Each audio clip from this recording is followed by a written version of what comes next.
qo'ymay undan ko'ra qo'ymaganingiz yaxshi. Ertaga bitta muammo bo'lgandan ko'ra.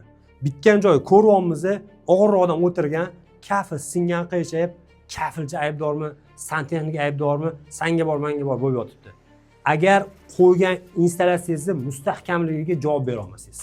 YouTube'larda ko'ramiz, Instagramda ko'ramiz, chiroyli qilib yig'ib qo'yiladi, qanaqa yig'ilishini ko'rsatilgan. Lekin u mustahkam bo'ladi degani emas.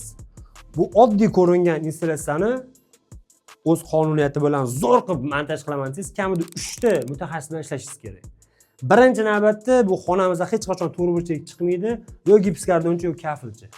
O'shandan birinchi gaplashib biz xonamizdan nolini chiqarib olsak, ikkinchi soha vakili, ya'ni biz montajniklar buni installatsiya montaj qilamiz. Biz buni mana xuddi YouTube'ga ko'rsatib qo'yganimizdek qozularni qoqib, chiroyli montaj qilganimizdan keyin to'g'ridan-to'g'ri biz buni mustahkam qilish uchun uchinchi soha vakili svarishchilikka murojaat qilamiz. Ko'rib turgan bo'lsangiz, biz profil berganmiz, profilni ham regelga qotirganmiz, bu yoqdan polga.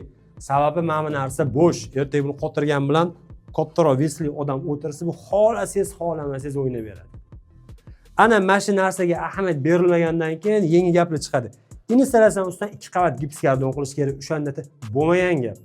Agar mana bu nolimiz aniq tiniq chiqib bersa, installatsiyamizning yuziga 1 qavat gipskardon 100% tegib tursa bo'ldi. Bundan baquvvati yo'q. Kafil ham o'ynamaydi, gipskardon ham o'ynaydi. O'shanda 2 qavat gipskardon qilish kerak, tagiga beton qo'yish kerak degan gaplar ham, unaqa ishlar ham kerak emas.